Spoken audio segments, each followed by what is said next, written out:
नमस्कार दोस्तों, ज्ञान विस्तार क्लासेज में आप सभी का स्वागत है।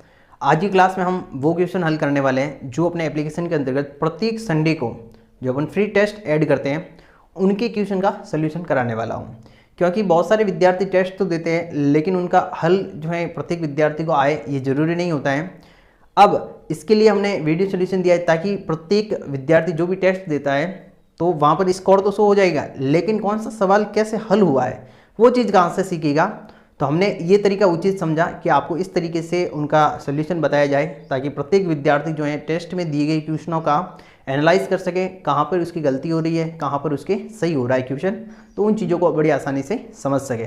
और हमारा प्रयास रहेगा बिल्कुल एकदम सरल तरीके से आपको समझाना, तो आप अच्छे से समझिएगा। बिना देर के आज का अपना गणित का सवाल स्टार्ट करते हैं। सबसे पहला क्वेश्चन है आपका, राम का वेतन मोहन के वेतन से 25% अधिक है, तो बताओ मोहन का वेतन राम के वेतन से कितना प्रतिशत कम है। देखिए यहाँ पर सबसे पहले तो प्रश्न को आपको बड़ी तालीमता से पढ़ना है, समझ कर पढ़ना है, तभी आपका जो है हल बराबर निकलेगा। यहाँ पर क्या बोला है कि राम का जो वेतन है वो मोहन के वेतन से कितना प्रतिशत अधिक है, 25% अधिक है। और बताना है आपको कि मोहन का वेतन राम के वेतन से कितना प्रतिशत कम है। अब समझिएगा कैसे हल करेंगे आप। इसमें आपको ध्यान रखना है, आपको एक फॉर्मूला कह दीजिए या फिर बिल्कुल एक तरीका है। जैसे आपकी कमी हुई है या फिर वृद्धि हुई है उसको तो आप लिखेंगे ऊपर, ठीक है। फिर बट्टे में 100 प्लस या माइनस, वृद्धि हो तो प्लस कर दीजिएगा और कमी हो तो माइनस कर देना है आपको। इस चीज़ को आप ध्यान रखेंगे। ये एक तरीके से फॉर्मूला है कमी या वृद्धि निकालने का। अब देखिए क्या समझ में आ रहा है यहाँ पर कि राम का वेतन क्या हुआ था। सबसे पहले यहाँ पे मोहन के वेतन से क्या है, वृद्धि हो रही है। तो यहाँ पर देखेंगे कमी या वृद्धि, तो क्या हो रहा है, वृद्धि हो रही। तो 25% की वृद्धि हो रही है ऊपर, तो लिख दिया 25। फिर जो आपका वेतन है जितना भी है तो वो 100 तो मानते ही है, लेकिन उसके ऊपर वृद्धि कितनी हुई है, 25% की हुई है। तो यहाँ पर क्या करेंगे, 100 प्लस वृद्धि हुई है तो प्लस करेंगे और 25 लिख देंगे। और प्रतिशत निकालना है अपने को, तो गुणा किससे करेंगे अपन, 100 से गुणा कर देंगे। अब समझिएगा यहाँ पर ऊपर आएगा 25 बटे में 125, 100 में 25 जोड़ा 125 हो गया, इंटू 100 आ जाएगा। यहाँ तक करने के बाद आप क्या करेंगे, जो संख्या कट रही है उनको काट ली। जैसे 25 का भाग 25 में एक बार दिया, 125 में दिया तो आपका 5 बार गया। और इस 5 का भाग 100 में दिया तो कितनी बार गया, 20 बार। 20 को ऊपर वाले 1 से गुणा करेंगे आप तो आपका आंसर निकल के आएगा 20%। यानी कि 20% की क्या होगी, आपकी कमी होगी उसमें। यहाँ पर कमी का मतलब क्या है, उससे कम होगा। यहाँ पर कमी नहीं कह सकते अपन, ऐसे लिख सकते हैं कम होगा कि राम के वेतन से कितना प्रतिशत कम है मोहन का वेतन, तो 20% कम है। तो इस प्रकार से बड़ी आसानी से आप इस सवाल को हल कर सकते हैं। जिन विद्यार्थियों को ये समझ में नहीं आया था वो ध्यान से समझिएगा, क्योंकि टेस्ट में भी ये क्वेश्चन मैंने दिया है। अब अगला क्वेश्चन है अपना, किसी वर्त की त्रिज्या में 20% की वृद्धि कर दी जाती है, तो बताओ अब उसके क्षेत्रफल पर क्या प्रभाव पड़ेगा। अब ये क्वेश्चन ऐसा क्वेश्चन है जिसमें बहुत सारे बच्चे कंफ्यूज होते हैं कि यहाँ पर वर्त की जो है वृद्धि पूछ दी, प्रतिशत वृद्धि दे दी, क्षेत्रफल का कैसे ज्ञात करेंगे। आपको इसमें बिल्कुल जो है सरल तरीके से कैसे हल होगा वो तरीका मैं आपको बताने वाला हूँ। ध्यान से समझे, यहाँ पर कुछ भी नहीं दे रखे अपने को, ना त्रिज्या दी हुई है ना क्षेत्रफल दिया हुआ है, कुछ भी नहीं। ओनली बात की है कि उसमें वृद्धि कितना प्रतिशत हुई है त्रिज्या में। तो यहाँ पर वृद्धि दी गई है, 20% की वृद्धि हुई है। सबसे पहले ऐसे क्वेश्चन को हल करते समय आपके दिमाग में ये होना जरूरी है कि वर्त की त्रिज्या जो होती है उसको अपन क्या बोलते हैं, आर बोलते हैं। एक तो ये चीज़ आपको पता होनी चाहिए सबको। और उसके बाद की क्षेत्रफल निकालने का फॉर्मूला क्या होता है इसका, तो आपको ध्यान है कि वर्त का क्षेत्रफल निकालने का फॉर्मूला होता है πr², यही होता है। अब यहाँ पर अपने को ना पाई दिया है, पाई का मान तो आपको वैसे पता ही है 22/7 होता है, लेकिन आर का मान अपने को पता नहीं है, उसमें वृद्धि कितनी वो पता है। समझिए ध्यान से, पाई को अपन क्या मान लेते हैं, 100 है। आपको यहाँ पर 22/7 नहीं लेना है, ठीक है, 22/7 यहाँ पर नहीं मानना है, ये अलग तरीके का क्वेश्चन है। अगर आपको वो क्षेत्रफल निकलना होता तो आप उसमें 22/7 लेके कर। यहाँ पर अपन क्या मानते हैं, पाई का मान क्या है, कुछ नहीं दे रखा है तो 100 है, गुणा आर का स्क्वायर यानी कि आर 2 बार आएगा। अब आर अपने को पता नहीं है और प्रतिशत वृद्धि दी है, तो आर को भी आप क्या मानेंगे, 100 मानेंगे, और प्रतिशत वृद्धि है, जितना प्रतिशत वृद्धि है उसको इसमें जोड़ दीजिए। तो एक बार लिख दिया, फिर एक बार और लिखना पड़ेगा क्योंकि आर स्क्वायर में है, तो 100 + 20, तो आर को अपन क्या मान लिया, 100 मान लिया। अब बट्टे में ये प्रतिशत की बात कर रहे हैं, ये जो आर आ रहे हैं दोनों ये प्रतिशत की बात कर रहे हैं, तो इसके नीचे भी बट्टे में 100 आएगा, गुणा इसके नीचे भी बट्टे में क्या आ जाएगा, आपका 100 आ जाएगा। अब इसको हल कर देते हैं, इस 100 से ये 100 कैंसिल हो गया, अब ऊपर क्या बचेगा अपने पास, यहाँ पर ध्यान रखना इस 100 से ये 100 कैंसिल मत करना, क्योंकि ये 100 के आगे प्लस दे रखा है और यहाँ पर गुणा है, तो यदि ऊपर प्लस की संख्याएं हैं और नीचे गुणे की संख्याएं हैं तो आपस में कभी भी वो कटती नहीं है, इस चीज का आप ध्यान रखें हमेशा। ओनली गुणे के रूप में दे रखी है संख्या तो ही कटेगी नीचे वाली संख्या से। तो अब देखिए यहाँ पर 120 + 120 गुणा होगा, प्लस नहीं होगा, गुणा 120 हो जाएगा और बट्टे में ये वाला 100 वापस आ जाएगा। अब 1 0 से 1 0 कैंसिल, 1 0 से 1 0 कैंसिल हो गया और पीछे बचा क्या, 12 और 12 को 12 से आप गुणा करेंगे तो आपका क्या निकल के आएगा, 144%। क्या निकल के आया, 144%। अब एक चीज आप ध्यान देंगे यहाँ पर कि हमने पाई का मान भी 100 माना है और यहाँ पे त्रिज्या कुछ नहीं दे रही थी, वो भी हमने 100 मानी थी। तो अब 144% क्या आया है, क्षेत्रफल का पूरा क्षेत्रफल आया है, और क्षेत्रफल पहले क्या था तो अपने को नहीं दे रखा है, तो वो भी अपन क्या मानेंगे, 100 मानेंगे। तो यहाँ पर आपको क्षेत्रफल भी 100 मानना है कि पहले का क्षेत्रफल माना कि 100 हुआ होगा, तो 144 में से आप क्या करेंगे, 100% घटा देंगे, यानी पहले का जो क्षेत्रफल था अपन मानते हैं कि वो भी 100 हुआ होगा, तो उसको 144 में से घटा दिया तो कितना आया, 44%। तो ये आपके क्षेत्रफल की जो है प्रभाव पड़ेगा, 44% की क्षेत्रफल में वृद्धि हो जाएगी यदि उसके त्रिज्या में अपन क्या करते हैं, 20% की वृद्धि करते हैं।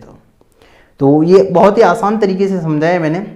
अब देखिए अगला सवाल है अपना कि किसी मकान का वर्तमान मूल्य 30,000 रुपये है, इसमें प्रति वर्ष 10% की वृद्धि हो जाती है, तो बताओ 3 वर्ष बाद इस मकान का मूल्य क्या होगा। देखिए बहुत ही आसान सा सवाल है, ध्यान से समझिएगा। एक मकान का जो है वर्तमान मूल्य आपको क्या दे रखा है, 30,000 रुपये है और 10% की प्रतिवर्ष वृद्धि होती है, 3 वर्ष बाद इस मकान का क्या मूल्य होगा ये पूछा है अपने को। बहुत ही आसान सा क्वेश्चन है। देखिए यहां पर आप इसको कैसे करेंगे वो समझिएगा। सबसे पहले मकान का मूल्य कितना दे रखा है, 30,000 है, और कहा है कि 10% की वृद्धि होती है 3 वर्ष के लिए। तो यहां पर देखते हैं कि 10% यानी कि 100% अपने आप में क्या है, 30,000 रुपये क्या है, 100% मानते हैं अपन, और 10% की वृद्धि हुई है तो 110 होगा, 110% बन गया, 10% की वृद्धि हुई और बट्टे में क्या लगाया, 100, क्योंकि प्रतिशत की बात कर रहे हैं। अब ये 1 वर्ष का हो गया और ऐसे के ऐसे 3 वर्ष तक 10% की वृद्धि हो रही है, तो ऐसे कैसे आप 3 बार लिख देंगे इस संख्या को। आपको लग रहा है यहाँ पर ये चक्रवृद्धि ब्याज वाला सिस्टम बन रहा है कुछ, है ना, वही बन रहा है, चक्रवृद्धि ब्याज का चक्र ही यहाँ पर बन रहा है। तो 110/100 3 बार आपको लिखना है क्योंकि 3 साल के लिए अपने को पूछा है। अब इसको हल कर दीजिए, जैसे 2 0 से ये 2 0 कैंसिल हो गए और इन 2 0 से ये 2 0 कैंसिल हो जाएगा, 1 0 से 1 0 कैंसिल, इस 1 0 से ये 1 0 कैंसिल। अब देखिए यहाँ पर बचा क्या है, 11 × 11 × 11, ऊपर नीचे कुछ नहीं बचा है, 1 1 बचा है, तो उसको गुणा करेंगे तो वही संख्या सेम आने वाली है। तो यहाँ पर हो जाएगा 30 × 11 × 11 121 और 11 से गुणा करें 1331, यानी कि 1331 हो गया। 30 × 1331 को आप गुणा कर दीजिए तो यहाँ पर आप देखेंगे 3 एकम 3, 3 3 9, 3 3 9 और 3 एकम 3, और यहाँ पर आप क्या लगा देंगे, पीछे वापस 0 लगा देंगे। ये आपका आंसर निकल के आ गया। 39,930 रुपये जो है आपका इसका 3 वर्ष के बाद इसका मूल्य होगा मकान का। अगर वो आप यहाँ पर देख रहे हैं 10% की वृद्धि हुई है, इस चीज़ का ध्यान रखें। बहुत ही आसान तरीके से समझाया मैंने। कोई भी आपको समझ में नहीं आए तो वीडियो को थोड़ा सा पीछे करके वापस देख लीजिए। तो चलिए अपना अगला सवाल है, यहाँ पर देखिए ध्यान से कि सरिता ने किसी परीक्षा में 25% अंक प्राप्त किए परंतु वह 40 अंक से फेल हो गई। उसी परीक्षा में श्याम ने 40% अंक प्राप्त किए तो उत्तीर्णांक से 35 अंक अधिक उसके प्राप्त हुए। तो बताओ परीक्षा का कुल पूर्णांक क्या था। अब देखिए ये क्वेश्चन की लैंग्वेज है, इतने बड़े क्वेश्चन आते भी है एग्जाम में, लेकिन आपको पकड़ना है इसका क्या है, कीवर्ड पकड़ना है। कैसे, ध्यान से समझें कि सरिता ने परीक्षा दी है और उसमें 25% अंक प्राप्त किए और 40 अंक से क्या हो गई, वो फेल हो गई। यानी कि जितने प्रतिशत चाहिए थे पास होने में उसमें से 25% तो उसने अंक प्राप्त किए, लेकिन फिर भी क्या हुआ, 40 अंक यानी 40 नंबर कम पड़ गए उसको पास होने के लिए। उसके बाद क्या है कि श्याम ने भी वही परीक्षा दी और 40% उसके नंबर आए और जो पासिंग मार्क्स यानी उत्तीर्णांक के पास होते हैं उससे 35 नंबर उसके अधिक आए। 40% नंबर जो आए उसमें क्या हुआ, उत्तीर्णांक से 35 अंक उसके अधिक आए श्याम के। तो बताओ परीक्षा का कुल पूर्णांक यानी कि पेपर कितने नंबर का था कुल मिला के, पूरी बात ये पूछिए। ध्यान से समझे इस चीज़ को। देखिए बहुत सारे बच्चे जो ट्यूशन में उलझ जाते हैं, तो थोड़ा सा मैच्योरिटी लाइए और ध्यान से पढ़े इसको 2 बार, तब आपको समझ में आएगा कि क्या पूछ रहा है। आप यहाँ पर बोर्ड पे ध्यान दें, आपका कॉन्सेप्ट क्लियर हो जाएगा। यहाँ पर देखिए कहा है कि आपको क्या ज्ञात करना है, कुल पूर्णांक। तो इसकी ट्रिक तो डायरेक्ट मैं आपको बता देता हूँ पहले, उसके बाद इसका पूरा कॉन्सेप्ट समझाऊंगा। कुल पूर्णांक आपको ज्ञात करना है तो आप लिखेंगे कि अंकों का अंतर बटा प्रतिशत का अंतर। ठीक है, ये फॉर्मूला जो है ये एक शॉर्ट ट्रिक के रूप में, अंकों का अंतर ऊपर लिख दो और प्रतिशत का अंतर नीचे लिख दो, आपका आंसर निकल के आ जाएगा। लेकिन यहाँ पे समझने वाली बात क्या है, उस चीज को समझिएगा पहले, उसके बाद मैं आपको ये समझाऊंगा। यहाँ पर बोला है 25% अंक प्राप्त किए, अपन मानते हैं कि 25% यहाँ पर है, ठीक है। और दूसरा जो श्याम था उसने कितने प्रतिशत अंक प्राप्त किए, 40% अंक प्राप्त किए। ये सरिता है, ये श्याम है, ध्यान से समझिए। अब 25% अंक प्राप्त किए यहाँ पर और 40, ये तो फेल हो गई और 40% अंक प्राप्त करने वाला श्याम क्या हो गया, पास हो गया। अब समझिए पास हुआ ये 40% अंक से, तो यहां पर देखते हैं अपन कहीं ना कहीं ये सेंटर पॉइंट है जहां पर क्या है, पासिंग मार्क्स है। यहां पर जो प्रतिशत आएगा वो पास होने वाला प्रतिशत होगा। तो अपन मानते हैं कि 25% जो नंबर आए और यहां पर जो भी पॉइंट रहा होगा, अपने को नहीं पता कितना प्रतिशत है या कितना नंबर है, लेकिन जो भी पॉइंट रहा होगा उससे ये 25% कितना कम है, 40 अंक कम है। कितना कम है, 40 अंक, यानी कि 40 नंबर कम है इस पासिंग पॉइंट से 25% के बीच में। नंबरों का गैप कितना है, 40 है। अब यहां पर पासिंग नंबर से यहां पर 40% के बीच में नंबरों का गैप कितना है, 35 अंक है। क्योंकि पास तो हो गया, उससे 35 अंक अधिक आए श्याम के 40% वाले के। तो अपन देखते हैं कि 40% इसने प्राप्त किया तो इसके अंक कितने अधिक आए, पास होने के बाद 35 अंक अधिक आए। ये चीज आपको समझ में आ गई। ध्यान से समझिए, 25% उसने अंक प्राप्त किए सरिता ने, तब वो 40 अंकों से फेल हुई है। यहां पर श्याम के 40% अंक प्राप्त हुए, तब वह 35 अंक अधिक लाया है पास होने के बाद। जो उत्तीर्णांक थे उससे 35 अंक अधिक लाया है। समझ गए। अब समझिए 25% और 40% के बीच में नंबरों का अंतर कितना है, जो अंक आए हैं उनका अंतर कितना है। तो 40 अंक यहां पर हो गए, यहां तक पास होने, और यहां से पास होने के बाद आगे कितने हुए थे, 35। इन दोनों को जोड़ो तो कितने आए 35 और 35 70 और 5 75 अंक आ गए। कितने हो गए 75 अंक, राइट। और यहां पर प्रतिशत का अंतर कितना होगा, तो 40% में से 25 को घटाएंगे अपन, 40% में से 25% को घटाएंगे, तब प्रतिशत का अंतर कितना आएगा 15%। कितना आया 15%। ध्यान से समझिए, समझ में आ जाएगा। ये अंकों का अंतर पूछा है तो 25% और 40% के बीच में अंकों का अंतर कितना है, तो 40 प्लस 35 75 अंक। और प्रतिशत का अंतर पूछा है तो 40% में से 25% को घटाएंगे तो 15%, राइट। अब इसको इसमें रख दीजिए फॉर्मूले में। अंकों का अंतर कितना है 75 है और प्रतिशत का अंतर कितना है 15 है, बस आ गया।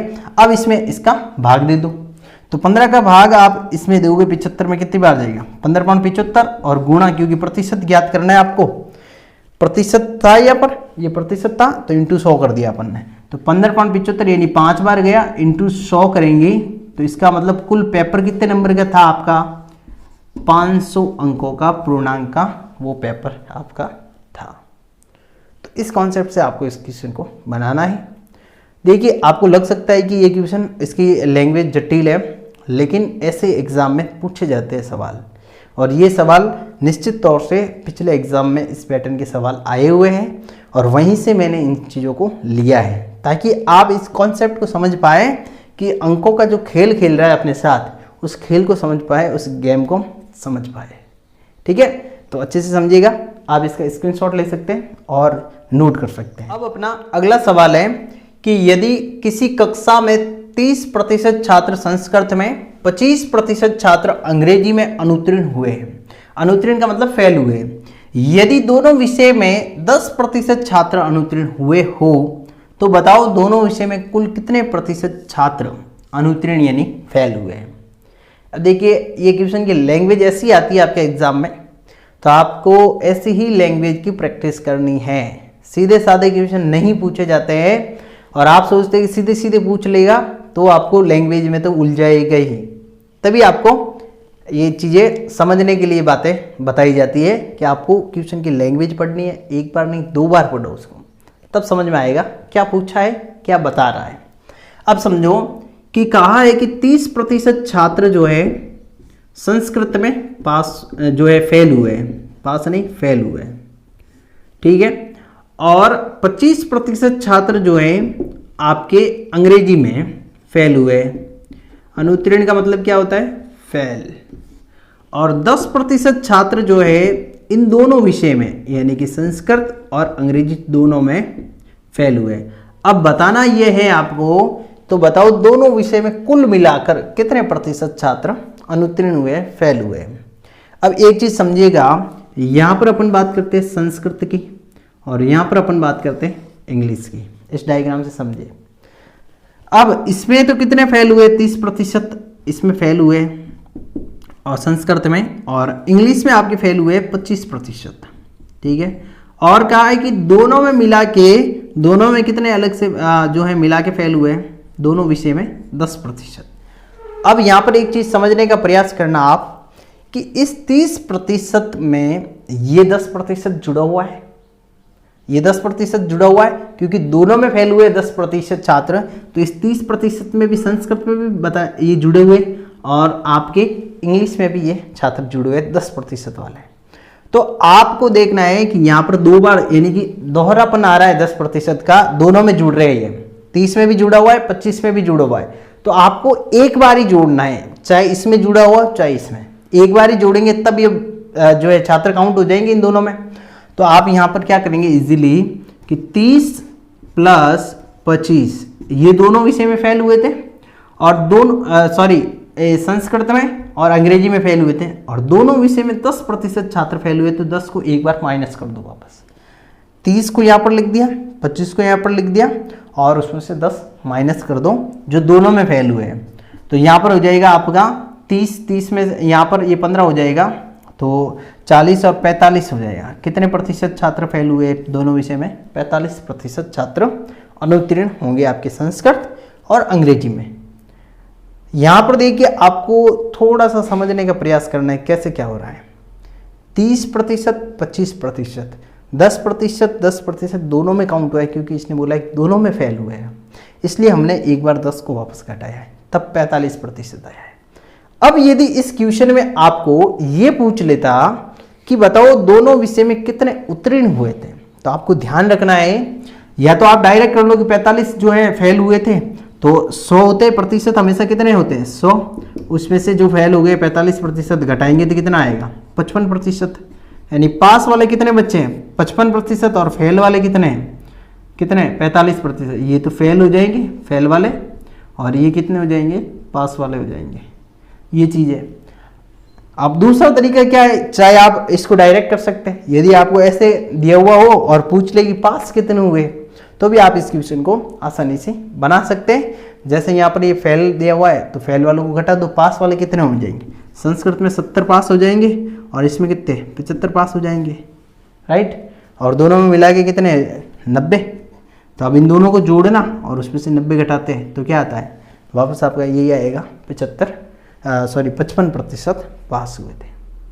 तो इस प्रकार से ऐसे क्वेश्चन को बनाना है, बहुत ही सरल कॉन्सेप्ट है, थोड़ा समझने का प्रयास करना है, ओनली जो आपके प्रश्नों की भाषा दे रखी है उस चीज़ को समझना है, ठीक है।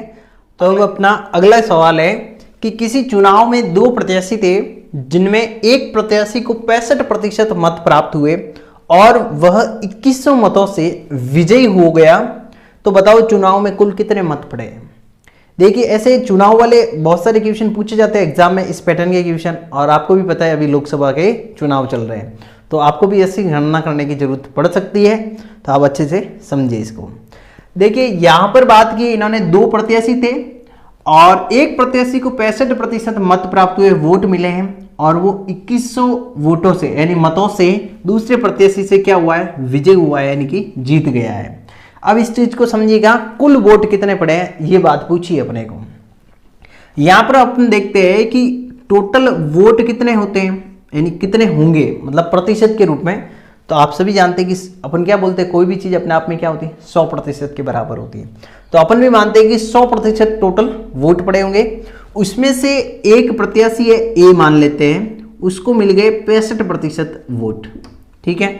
तो 100 में से 65% जो ए को मिले वो अपन घटा देते हैं, तो कितना हो जाएगा, ये आपका 35% शेष आएगा, और ये क्या होगा, दूसरे प्रत्याशी को मिलेंगे वोट, यानी 100% में से 65% ए को मिल गए प्रत्याशी को, तो बी को कितने मिले होंगे, तो 100 में से घटाएंगे तो बी का आ जाएगा 35%।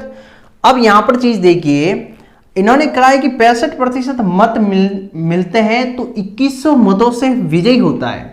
अब विजयी होने का मतलब क्या होता है, जैसे आप एक एग्जांपल से समझिए, जैसे हमारी टीम ने कोई मैच हुआ और 50 रन बनाए और दूसरी टीम ने जो है 70 रन बना दिए, तो वो टीम जो है ए टीम से बी टीम कितने रनों से विजयी हुई, 20 रनों से, क्योंकि 50 तो उसने भी बनाए हैं, और 50 से जितने अधिक हैं उतने क्या होगी, उसकी रनों की विजय होगी, तो 20 रनों से विजय होगी। उसी प्रकार से यहां पर भी वही कॉन्सेप्ट आ रहा है कि 65% मत ए को मिले हैं, तो बी को कितने मिले 35%, लेकिन 65% मिले हैं तो बी ए जो है 2100 मतों से विजय हुआ, इसका मतलब बी से ए को कितने मत अधिक मिले हैं, 2100 मत अधिक मिले हैं, 2100 मत यानी वोट बोल सकते हैं आप इसको, क्या बोल सकते हैं, वोट जो अपन चुनाव में देने जाते हैं वो अधिक मिले हैं। अब मेरी बात समझिए, 65 में से 35% में घटाता हूं, 65% जो ए को मिले उसमें से 35% जो बी को मिले वो घटा देता हूं, तो कितना हो जाएगा आपका, देखते हैं यहां पर 30% आपका अंतर आएगा प्रतिशत का। 30% का अंतर ए और बी में आ रहा है, और ए जो है इससे अधिक कितने वोटों से विजय हुआ है, 2100 वोटों से। इसका मतलब इन दोनों का वोटों का अंतर कितना है, 2100 वोट का अंतर है, और प्रतिशत में अंतर कितना है, 30% है। तो हो गया आपका सॉल्व, मिल गया आपको क्या मिल गया, यहाँ पे एक जुगाड़ मिल गया, आपको एक क्लू मिल गया कैसे इसको हल करना है।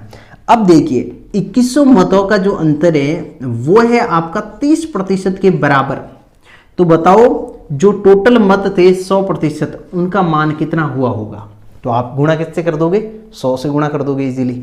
अब यहाँ पर आप देखते हैं डायरेक्ट यहाँ पर आप दे देते हैं तो 1 0 से 1 0 कैंसिल हो जाएगा ऊपर वाला। 3 का भाग 21 में दिया 37 यानी कि यहाँ पर कितना बचा है ऊपर 70 बचेगा और ये पूरी संख्या कैंसिल हो जाएगी 30 से। अब यहाँ पर 70 और 100 को गुणा करते हैं अपन तो 70 तो यही है और 100 से गुणा करना है तो पीछे 2 0 और लगा दो। तो कितने वोट मिले हैं उनको? टोटल 7000 मतों पर कुल चुनाव हुआ था, कुल वोट पड़े थे 7000।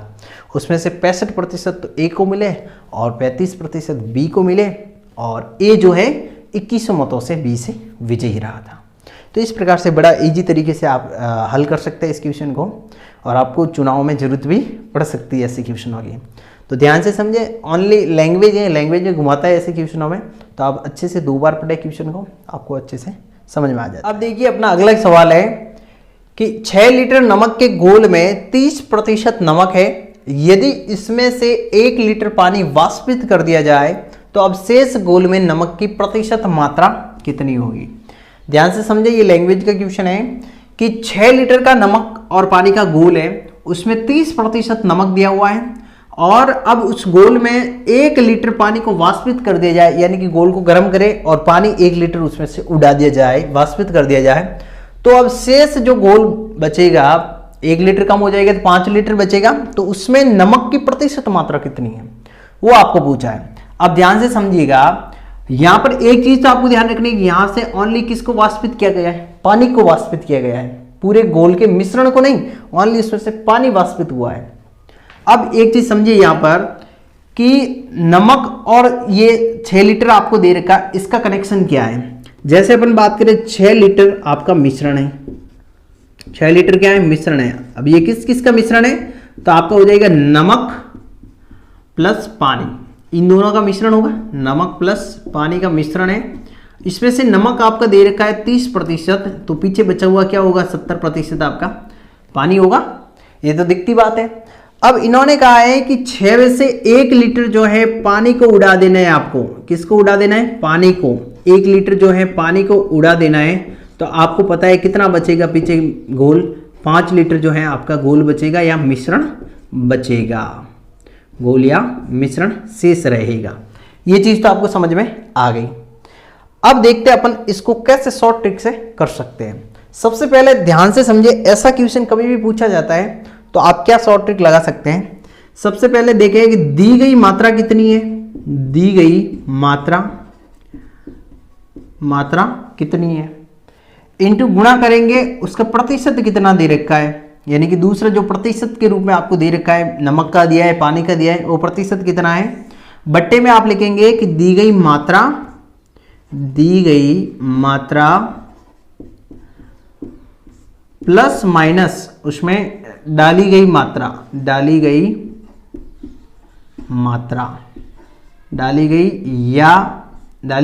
या निकाली गई मात्रा, दोनों हो सकती है। निकाली गई मात्रा समझने का प्रयास करना। आपको दी गई मात्रा कितनी दे रखी है? यहां पर 6 लीटर नमक का घोल दे रखा है पूरा, तो दी गई मात्रा कितनी हो जाएगी? 6 लीटर और गुणा करेंगे प्रतिशत, तो प्रतिशत कितना दे रखा है आपको? 30% दिया हुआ है। बट्टे में आप देखेंगे दी गई मात्रा 6 लीटर है।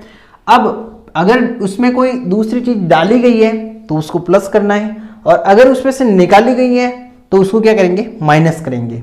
तो यहां पर क्या हुआ है? 1 लीटर वाष्पित हुआ है पानी, इसका मतलब पानी उसमें से निकला है, घोल कम हुआ है, तो अपन क्या करेंगे? 6 में से 1 लीटर माइनस कर देंगे। ठीक है। अब आप देखेंगे कि यहां पर क्या बचेगा, आगे ही हल करते हैं। 6 × 30 बटा 5, 6 में से 1 चला गया तो क्या बचेगा? 5 बचेगा आपका। अब इसको और हल करते हैं, 5 का भाग 30 में देते हैं तो कितनी बार जाता है? 6 बार। इसका मतलब 6 × 6 करते हैं तो क्या आता है आपका? 36। कितना आएगा? 6 × 6 36% आएगा। क्या आएगा? प्रतिशत के रूप में होगा, ये ध्यान रखें क्योंकि हम प्रतिशत ही ज्ञात कर रहे हैं। तो 36% जो है उस 5 लीटर के घोल में नमक की मात्रा अपना आ जाएगा आंसर। ठीक है, यही आपका फाइनल आंसर होगा। 36% 5 लीटर बचे घोल में नमक की शेष मात्रा रहेगी। तो इस प्रकार से ये क्वेश्चन था। आप इसका स्क्रीनशॉट ले लीजिए और अच्छे से समझने का प्रयास करें। छोटा सा कॉन्सेप्ट था ये, तो है आपको शॉर्ट ट्रिक के हिसाब से कि आपको ये फॉर्मूला जैसे फॉर्मूले में शिफ्ट करो और आप चेक कर सकते हो ऐसे ऐसे हो रहा है। अब देखो मैं आपको एक तरीका और बताता हूँ, इसमें आप कैसे पता कर सकते हैं, ध्यान से समझिएगा। जैसे अपन मानते हैं कि 6 लीटर गोल है, 6 लीटर में कितने मिलीलीटर होंगे वो चीज़ मेरे को बताइएगा। तो 6 लीटर में 6000 मिलीलीटर होते हैं, ये आप सभी को पता है।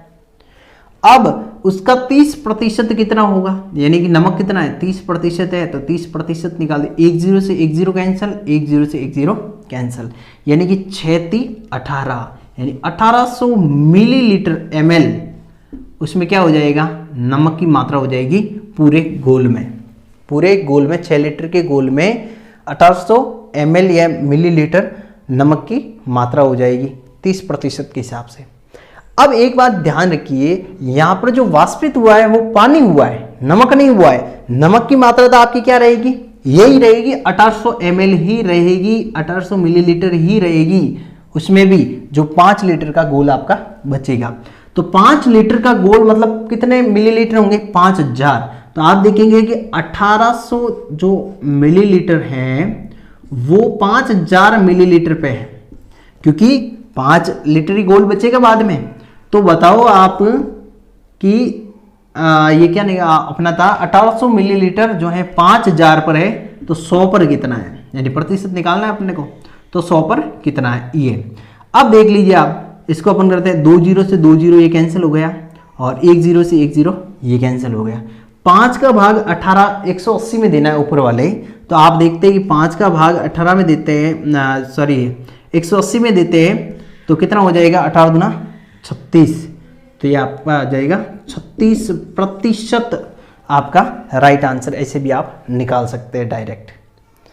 अगर आपको इस फॉर्मेट में समझने में कोई दिक्कत है, इस मेथड में कि ये सर हम कैसे याद रखेंगे दी गई मात्रा इंटू प्रतिशत, हम तो भूल जाएंगे इसमें, तो आप डायरेक्ट ये कॉन्सेप्ट समझिए ना कि 6 लीटर गोल है, यानी कि ml में उसको कन्वर्ट कर दीजिए मिलीलीटर में, तो 6000 ml बना, उसका 30% निकाला, यानी कि नमक की मात्रा कितनी आ गई आपकी, 1800 मिलीलीटर आ गई नमक की मात्रा।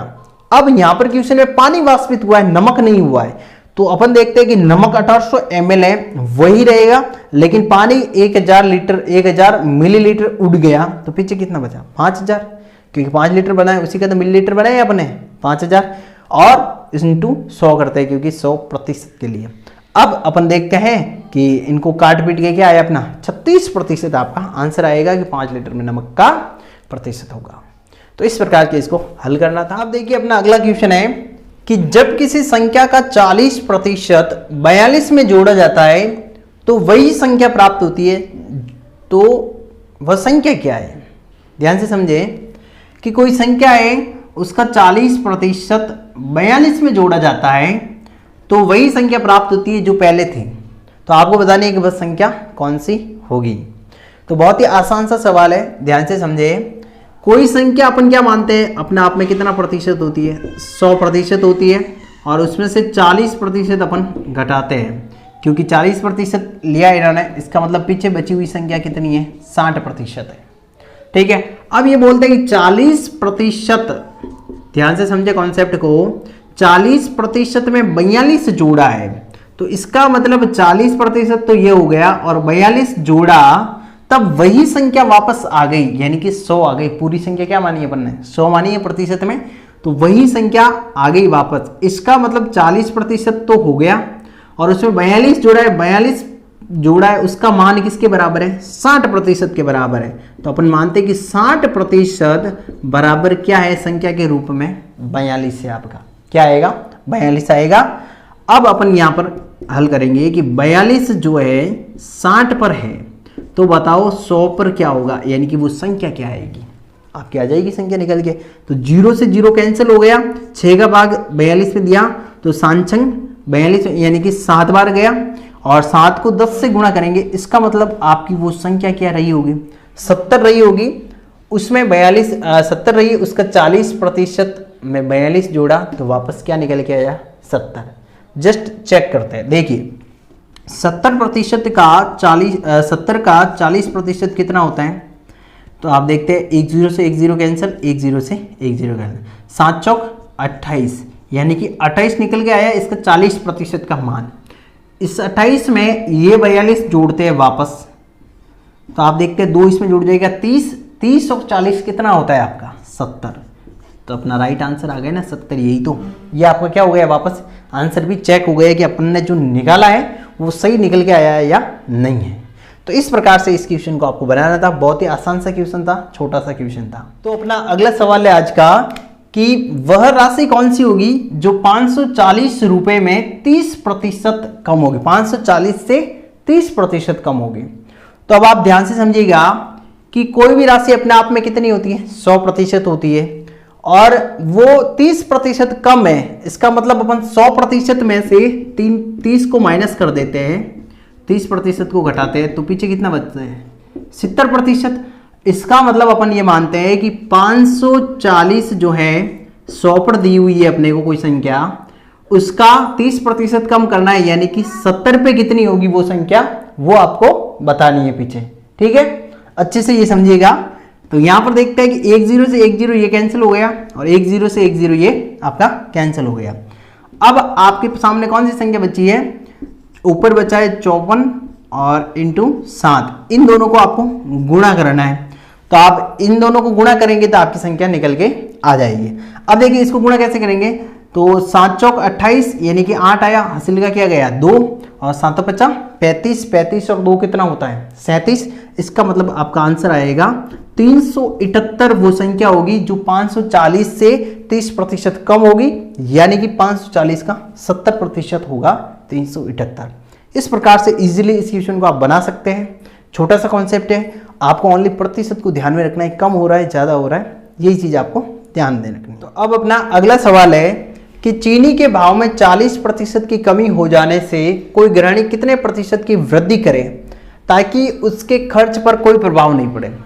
इसका पूछने का मतलब यह है कि चीनी के भाव में प्रतिशत की कमी कितनी हुई है, 40% की कमी हो गई है भाव में। तो अब कोई गृहिणी जो है चीनी के कितनी प्रतिशत मात्रा में वृद्धि करे ताकि उसका खर्च बराबर रहे, यानी कि जो पैसे का खर्च हो रहा है वो उसका समान रहे, उतने ही पैसे जो पहले लग रहे थे वही अब लगे। तो आपको इसका प्रतिशत वृद्धि ज्ञात करनी है। समझिएगा, आपको मैंने पहले क्वेश्चन समझाया कमी या वृद्धि, कमी या वृद्धि का ध्यान रखना है। कमी और वृद्धि बटा 100 प्लस माइनस कमी या वृद्धि। कमी हो तो 100 में से घटा दीजिएगा और वृद्धि हो तो 100 में जोड़ देना है। यहां पर कमी हो रही है कितने प्रतिशत की, 40% की, तो कमी लिख दिया ऊपर, बट्टे में यहां पर 100 माइनस कमी हो रही है तो 40 माइनस हो जाएगा 100 में से। अब यहां पर इंटू में आपको क्या रखना है, हमेशा 100 रखना है, क्योंकि प्रतिशत की बात कर रहे हैं अपन। 40 बट्टा 100 में से 40 गया तो 60 इंटू 100 करेंगे। अब देखते हैं 1 0 से 1 0 कैंसिल हो जाएगा, और 2 का भाग 4 में दिया तो 2 आया, और 6 में दिया तो 3 आ गया। 2 को 100 से गुणा किया तो 200 बट्टा 3 होगा, और 3 का भाग इसमें देंगे आप 36 18, यानी कि 66.66% की वृद्धि होगी आपकी। या फिर इसको आप कैसे लिख सकते हैं अलग तरीके से, या आप लिख सकते हैं इसमें 66 से 2/3% की चीनी की मात्रा में वृद्धि करेंगे अपन, तब उसके खर्च में क्या नहीं होगा, कोई प्रभाव नहीं पड़ेगा और खर्च बराबर रहेगा जो पिछली बार उनका रहा है। तो दोस्तों इस प्रकार से हमने इस क्लास में जो अपना सबसे फर्स्ट टेस्ट का मैथ का उसके 10 क्वेश्चन पूरे आपको हल करके बताए हैं, और जितना हो सके उतना आसान भाषा में मैंने आपको समझाने का प्रयास किया है, आसान तरीके से मैंने समझाया है। तो आशा करता हूँ कि आपको अच्छे से समझ में आया होगा। कोई भी आपका डाउट रहे तो आप कमेंट करके ज़रूर बताइएगा, और वीडियो कैसा लगा है ये भी आप कमेंट करके ज़रूर बताइएगा। और जितने भी विद्यार्थी हमसे जुड़े हुए हैं या फिर पहली बार इस वीडियो को देख रहे हैं, क्लास को देख रहे हैं, तो आप भी हमारे चैनल को सब्सक्राइब कर सकते हैं, क्योंकि हम हमारे इस यूट्यूब चैनल पर डेली जो है किसी न किसी मैथ से रिलेटेड कोई भी क्वेश्चन लेके आते हैं, और कम्युनिटी पोस्ट में भी डेली आपको एक मैथ का क्वेश्चन प्रैक्टिस के लिए देते हैं। और जो भी आपके सवाल है वो क्वालिटी कंटेंट है, यानी कि ऐसे नहीं कि अपनी मर्जी से कोई भी क्वेश्चन उठा के मैं डाल देता हूँ यहाँ पर, ऐसा नहीं है। इसका क्या है, आपके जो आपके एग्जाम में पूछे जाते हैं या जो पैटर्न है आपका एग्जाम में देने का, उन पैटर्न के आधार पर ये क्वेश्चन मैं यहाँ पर ऐड करता हूँ। तो आशा करता हूँ कि आपको अच्छे से ये सारी चीज़ें समझ में आई है, और जितने भी स्टूडेंट हैं वो ज़्यादा से ज़्यादा इस क्लास को शेयर करें अपने दोस्तों परिवार के सदस्यों के साथ, ताकि वो भी इस चीज़ का फ़ायदा उठा सकें। तो दोस्तों मिलते हैं नेक्स्ट वीडियो में। और एक बात और ध्यान रखें, आप ज़्यादा से ज़्यादा प्रत्येक संडे को जो टेस्ट ऐड किए जाते हैं अपने ज्ञान विस्तार क्लासेस एप्लीकेशन पर, तो वहाँ पर आप एप्लीकेशन को डाउनलोड कर सकते हैं और वो टेस्ट जरूर दें, बिल्कुल फ्री ऑफ कॉस्ट है, कोई भी आपका उसका चार्जेस नहीं लिया जा रहा है। और ये आप एप्लीकेशन डाउनलोड नहीं कर रहे तो हम जो है संडे को आपको एक लिंक शेयर करते हैं यूट्यूब पर या फिर व्हाट्सएप पर, जहाँ पर भी है, तो आप उस लिंक से भी डायरेक्ट उस टेस्ट को दे सकते हैं। और इससे ज़्यादा बेटर ये रहेगा कि आप एप्लीकेशन को डाउनलोड करके रखें, ताकि आपको संडे को टेस्ट आएगा, नोटिफिकेशन आ जाएगा और आप उस टेस्ट को अच्छे से दीजिएगा, स्कोर चेक हो जाएगा आपका। जो भी क्वेश्चन है आपको इस टाइप से समझा के मैं पूरा विवरण बताऊँगा आपको सॉल्यूशन करा के। तो दोस्तों मिलते हैं नेक्स्ट वीडियो में, तब तक के लिए धन्यवाद।